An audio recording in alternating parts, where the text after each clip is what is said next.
This is the Two Moody Chicks podcast, the lifestyle podcast brought to you by the sister duo Quinda and Cita. From travel to beauty to events to entrepreneurship. We are your hosts, and we will cover it all. Welcome back. We are the Two Moody Chicks. This is Cita. And your girl Quinda. And today we're going to be talking about content creation, talking about dealing with haters, scammers, and just overall like lack of support and how you navigate that. And how we've navigated that personally. Basically, the downsides of content creation. We're going to start off talking about our journey into content creation first. So basically, we started back in 2019.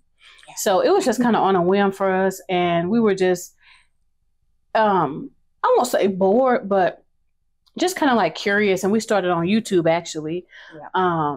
Just doing like little vlogs. And then the vlogs turned to wig reviews. And then the wig reviews turned to like us doing talk videos. And back then we didn't call them podcasts. We just called them talk videos. Yeah. And recently we started doing like the talk videos, but we now call them our podcasts. Mm-hmm. So it's been about, 5 years? Yeah, because we started like January 1st. Because we was going to a New Year's party. Yep. I remember that. Yep. So yeah, it was actually the last day of 2018, if you want to be truthful. But it was like, because we was going to a New Year's Eve party. Yeah. So we started literally started out 2019 doing content. Yeah. And back then it took off way faster than what we were expecting. Yeah. So we started getting like wig companies reaching out. We started getting a lot of engagement, and it kind of really motivated us to keep going. But then, of course we had to stop a couple times. Life happens. Mm-hmm. We do work full time and have our own jobs and careers. We were a lot younger when we started. Now we're like full-on adults. Right. So, life started life, and and we had to take a couple breaks here and there. Mm-hmm. So now I would say it's harder to become a content creator because everybody's doing it. It's saturated. Everybody's doing it. It's like back then we would go into rooms and be like, "We're YouTubers. We do YouTube," and people would be like the word content creation. It didn't exist. Name, yeah, they hadn't given it that name at that time. And people would be like, "Oh," like it wasn't like a I mean, people knew of course people knew what YouTube was, but it wasn't like how now if you come in the room and be like, "Oh, I'm a YouTuber. I do content creation." Oh, really? What you do? Then, right. It was like two types of content creators or YouTubers, but either you was like well known, like the Jackie Inas that's been doing this since forever, yeah, or you was just a smaller person who was just doing something. Right, the bag wasn't really involved at that time. I mean, people like was making a bag, but it wasn't talked about. No, it really started getting talked about into the pandemic, and that's what kind of blew the lid off of this whole content creation thing and gave it an official name. Right. Yeah. So we've been doing it for a little minute, actually a long minute. And it seems a lot longer, but, like I said, it's harder now because it's so saturated. Everybody wants to be a content creator. Yeah. And I don't think people realize the work that goes into it. Like, it's not easy. Like, it literally, you have to. It's another job. Not only do you have to create the content, you have to market the content. You have to try and reach out to people. You have to find genuine people. You have to try and find your audience, your tribe. You have to find people. You have to be your own production editor and everything else until you can start to outsource. Exactly. So it's like buy equipment. Yeah, you need equipment, you need cameras, you need lighting, you need all that stuff. Backdrops, everything. And even it's always something that could be improved. Like it's always something you look at, we need to do this, we need to do that. But like people jump into it like full force, and you should, but then people get burnt out because they don't realize just how much goes into it. Yeah. And, when you do content creation, you start to attract like scammers. Let's talk about that first. So you get companies, and we started experiencing this early on, like when we first, because like I said, we came out like hot, like videos would get thousands of views. Right. So we was like smaller, but they was pushing us out because it just wasn't that many of us. We thought it was a bad day if we got like 2,000 views because we were so used to getting a lot of views on YouTube. And a lot of our videos are privated now, like the old ones. So, the ones that's there, I can go back and watch those. But we don't do the same stuff. So like some of the stuff is just, you kind of outgrow it. If it doesn't align now, we don't keep it. So, and then you would get the companies like, and I'm not, being funny when I say this, but the Asian hair companies, oh my God, they reach out, hey, sweet babies. The sweet baby. do you want to work with us? Tell us your budget, tell us your price, this and that. We name a price. Oh, that's too much. One time we was told that $60 was too much. Why you mean $60? And at this time we was busting like 5,000 views, 10,000 views a video. And they said $60 was too much. They can get it cheaper. And they said right. And I said, well, go get it cheaper. Don't waste my time no more. So, again, you have to quickly learn. Like, it was wasting time to correspond with these companies because they would reach out, and then we would reach out, and then they would reach out, then we would reach out, and it's like, okay, that's like 2-3 days worth of communication. Just to in the end be told like we can't afford y'all, or we don't want to afford you guys. So now we start finding out what they was really paying people. It's like, how dare you say like $60? Now we literally have a price list. We just send that price list and let that do the talking. And if all terms and conditions are not met, we're not going through with it. So, you learn quickly because people will waste your time. Like, you get these scamming companies and they really just want to make a quick buck off of a small content creator and a small YouTuber because they feel like you thirsty, you desperate, you trying to get into the game. And like I said, people know people get a little friendly when it comes to money. So they might say, oh, well, we'll pay you for your collaboration, or what else do they say? Oh, we'll send you a lifetime of free wigs. Like, what if it sounds too good to be true? I'm telling you it is. So like, do your research first. Right. Do not send your personal information. Do not be giving your account numbers. Just use common sense. Like, if they say, oh, we need to see this wig, but you got to pay something first. No, that's not how it works, because free is free. I don't care. If I'm promoting for you, you're supposed to be paying. That you're going to bring in alone, like even if you do a 10-second anything for them, the money they're going to get from that is going to be insane. So don't be afraid to charge what you feel like you're worth, because you're going to be making them so much money with whatever content you produce for them. Even if you don't feel like you're the biggest person or the best person, you're going to make them some money, and that's why they ask it, and they hoping you don't know your value. Right. So. And we telling y'all this because we've done our first share of like promotional content or whatever. You don't have to pay anything. They should be paying you. I'm telling y'all, do not send these people any money. It is a scam. I don't care if they're a big company. I don't care if they're well known. They should not ask you for any money up front or period during the whole process, because it is a paid, they're getting your content, your time, your review for their product. So they have to pay you. You shouldn't pay them anything. So I'm telling you that will save you a lot of time and a lot of headache. Just like I said, the first thing out the gate you're gonna encounter is the scammers. Yeah, because especially if they realize that you're new and that you're trying to be a content creator, you're gonna get a lot of like emails. Oh yeah, they have. I'm convinced they have some type of like program or something where they can find like new creators and stuff, and they hunt you down like a dog. Like, they literally are like, every day you get 10, 15 hair company messages, companies you haven't even heard of. And they're always like, oh, we pay, sweet baby, like we pay. And I'm like, no, like, it's a scam. And then we just need a $60 deposit, or we just nah. You approach me, I didn't approach you. They have budgets for this. They have whole marketing budgets. They don't need any money. Right, not from us. So what's the next thing we want to talk about outside of the scammers? Was it the haters and lack of support? Yeah. Yes, we talked about the scammers. I think the haters next, And then after you encounter the scammers, you're going to encounter a lot of haters. Like, the people that you think is going to support you, what's going to happen? You probably won't get that support that you're looking for. I'm going to take the probably out of it. You won't get the support that you thought you was going to get. I keep it $150. You will not get the support from the people that you thought was support. You will not get support from friends. You will not get support from family, because at the end of the day, like, and this is why people always say leave your hometown where you grew up, because people paint you in a box, whether you know it or not. Everybody you have encountered has painted you as they have a certain perception of you. So whenever you start doing content creation, whenever you branch out of that box, people look at you like, well, a lot of people do it for that reason. They say, well, what if people say because it's me or because it's you?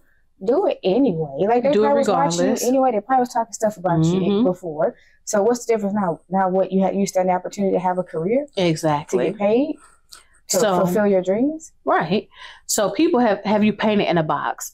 And the thing is, when you ruin that perception or when you step outside that box, it's like the whack-a-mole, like they try and knock you back in, like, get back in the box, get back in the box. Like, how dare you pop out this box that I put you in?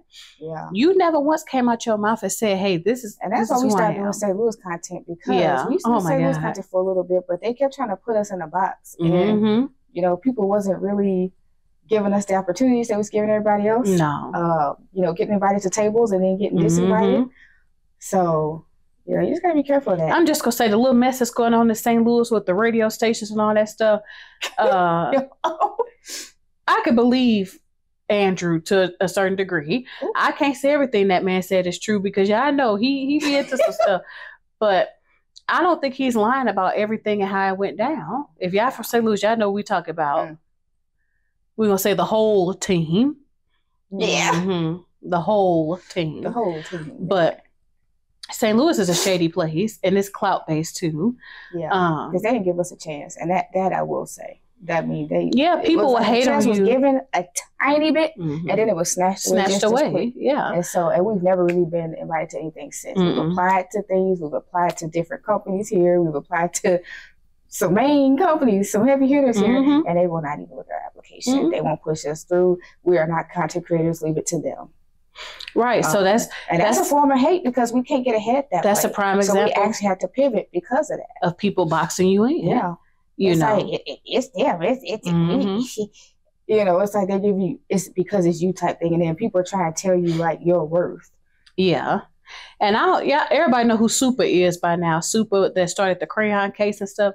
I used to watch her before, like I'm talking about when she used to do like the plates and stuff. She used to sell like the food plates or whatever. And I remember when she first, you know, started saying she was going to do a makeup line. And the people that she thought was going to support did not support her. And like she said, she flat out said it, your friends and family will be the last to support. Yeah, they will not support you. And I'm going to tell y'all, because, you know, people get excited. So the first thing you do, oh, I do YouTube. I made this video. People can be like, oh. And it's just like, or if they find out, like, because we was a brand for a little bit before people started finding out. We may be told, and then people get pissed off that they found out. I'm like, we had a brand before we knew you. Why are you mad? We told maybe like seriously, and that's why we stopped telling people, because we told like 2 people, and their reaction was just like, oh, stale energy. It's like, oh, okay, nothing else.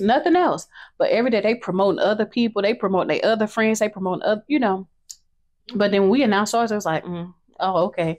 Not a like, not a comment, not a support, nothing.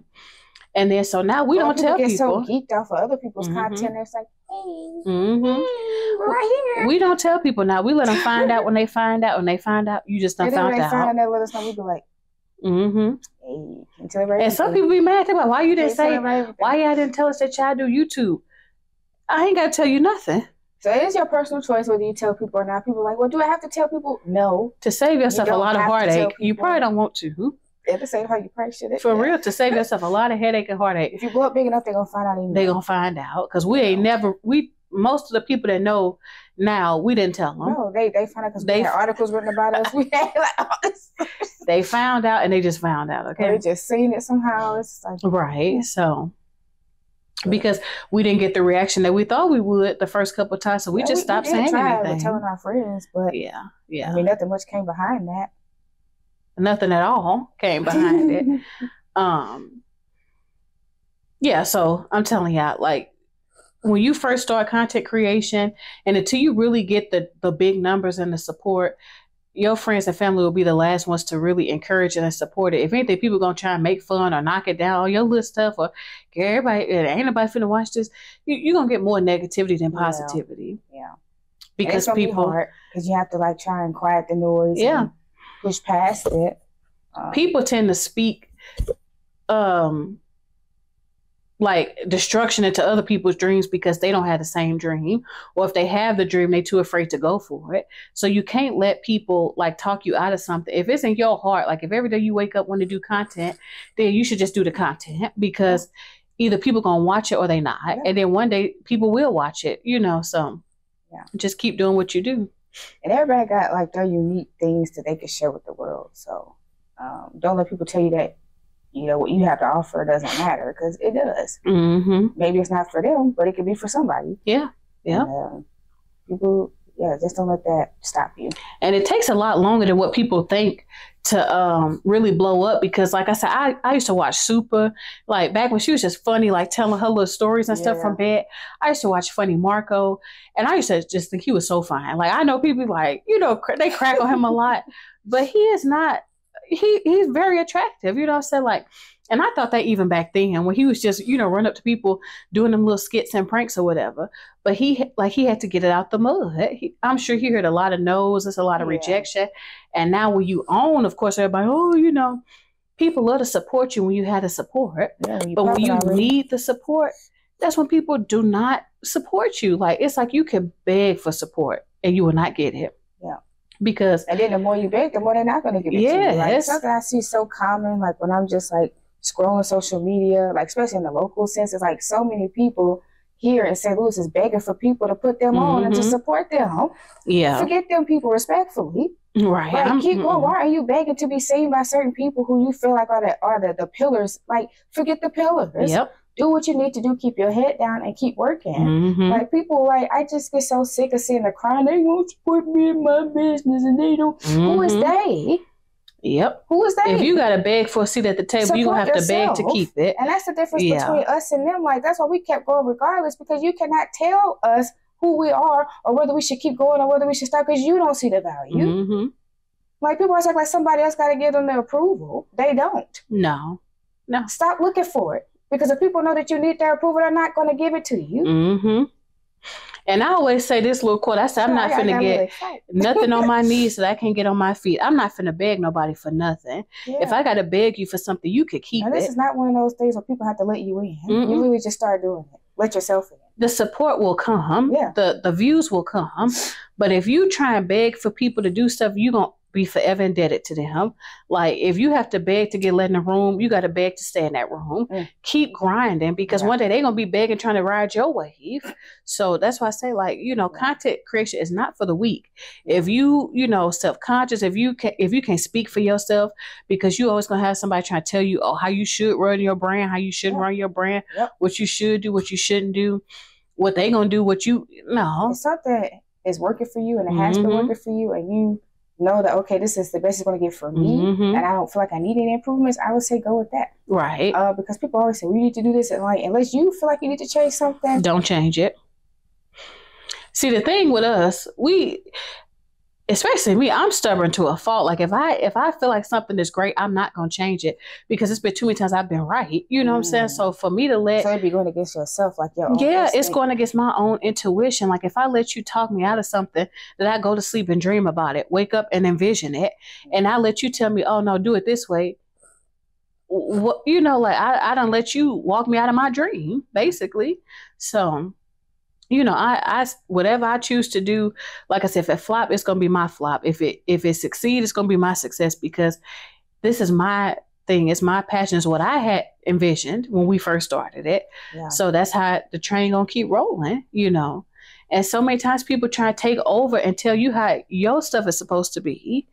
Like, so that's why I say, if you really have a hard time speaking up for yourself, if you have a hard time advocating for yourself, or, you know, and I'm pretty sure they want to know, like, how do we deal with like hate or like or lack of support or whatever? I ignore people, like, and I always say this, like, I'm one of those people, like, karma comes to people. Like, when people try and do something to me, I just sit back and count the days, and I don't wish nothing bad on. I don't do that. I don't wish bad on people. I don't speak anything on negatively on people. I don't even pray for their downfall. But I've seen it time and time again, because it's like, I'm one of those people, I put out good karma. I put out good energy. So if you actively trying to destroy me, you finna destroy yourself. So it's like, when I see people being weird towards us, or, you know, hating or whatever, I don't pay it no mind, because I'm like, they time coming. It's only a matter of time. So I don't pay it no mind. And I don't necessarily do it on Two Moody Chicks too often, but I block people. In my personal I like super number two. In my personal, right? You're blocked. Oh, you're blocked. You're blocked who? But literally, like I will sit there if if somebody's so negative or they always trying to talk mess about people or they always got some mess going on. Yeah. I can't watch. Blocked. You know, that way I ain't got to worry about it. I don't have to see it. I don't have to entertain it. It don't sink into my spirit. So you're blocked. Yeah. But like I said, with two moody chicks, I'm kind of more lenient. But you only gonna get so many chances before you get blocked. You could be on the outside looking in. We had to block somebody recently. You know what I'm talking about? Kept being weird to her. Why you being weird to me? Oh my God, yeah. Why you being weird to me? She got blocked. I will ice people and forget about you. Now you got to make secret pages. Like we was catching strays for stuff we weren't even doing. I'm like, and now you got to make secret pages trying to follow what you was already on.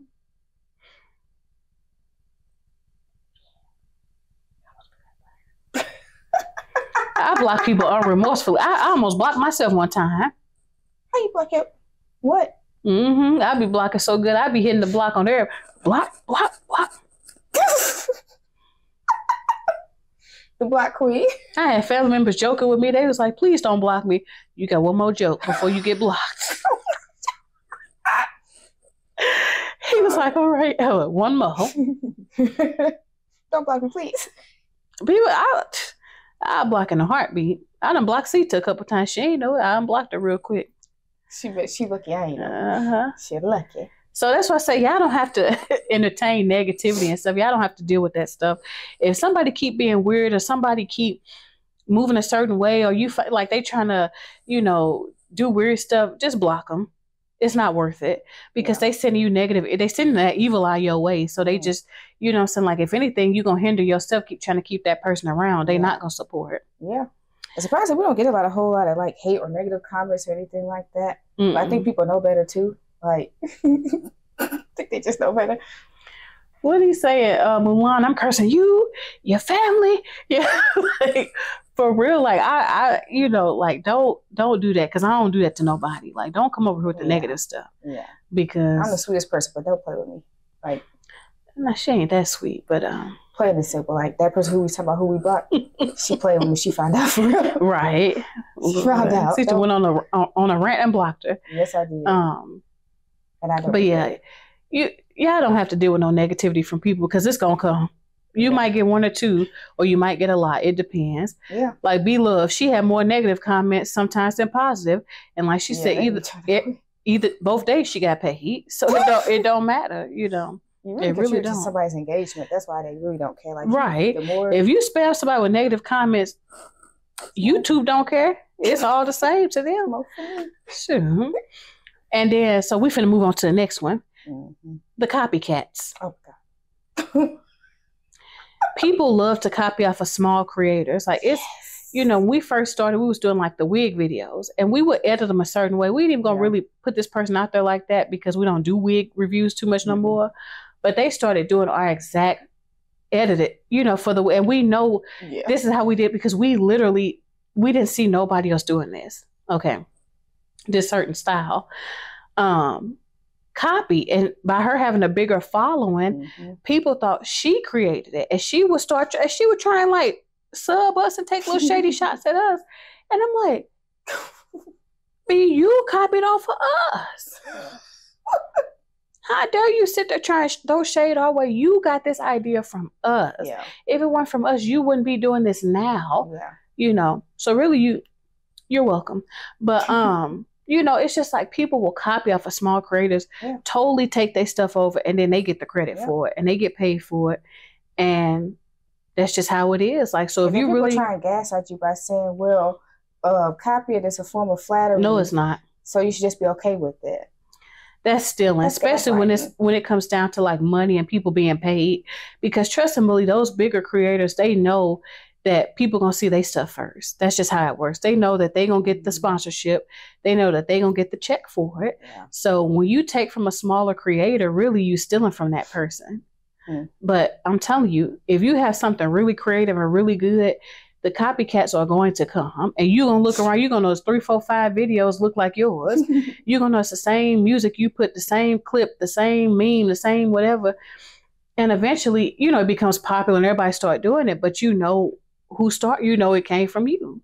So that's just one of the things too. The copycats are real, and it is frustrating because it's like you think of this stuff, you sit up, you write it out, you draft it out, and then you see somebody else doing it, and they totally own it and take it over, and you just kind of have to deal with it. So. And you don't get any of the love or support that you know that you probably should have got just for like your own authentic creativity. Yep. They get the love and support for it, but you don't. And that could be frustrating. It is definitely frustrating. So how we stay motivated?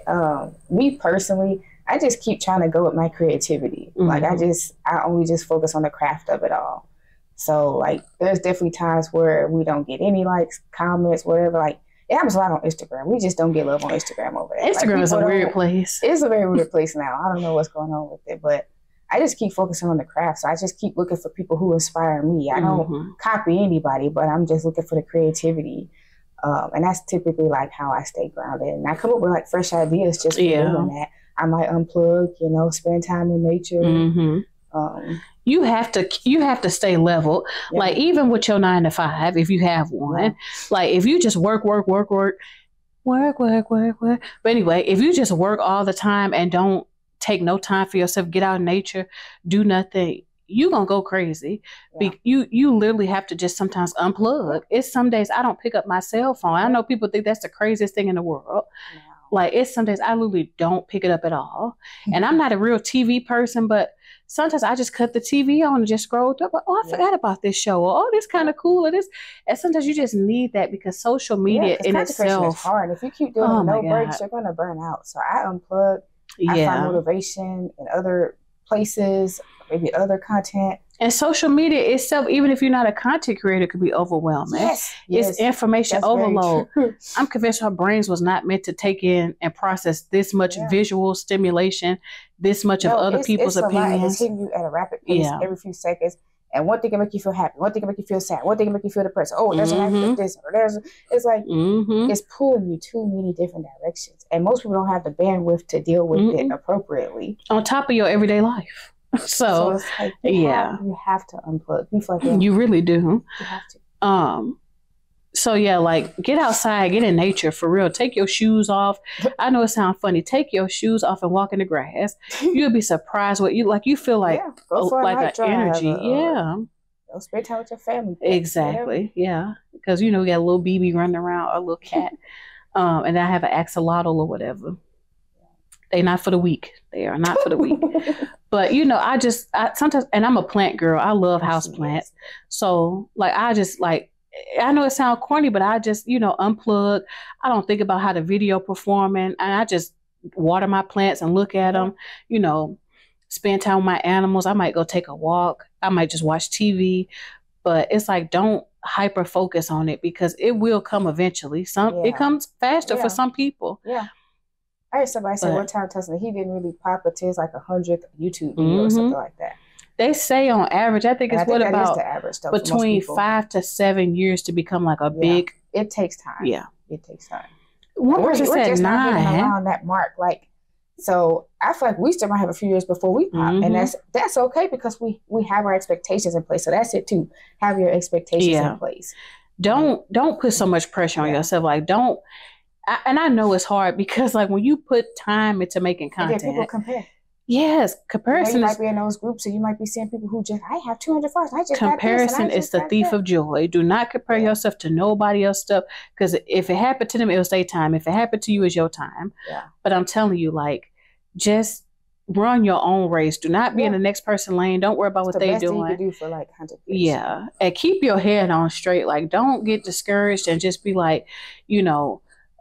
Start selling yourself short or doing weird stuff that you know you really wouldn't be doing if you wasn't desperate. Don't do that. Just keep running your own race. It'll come. It will come.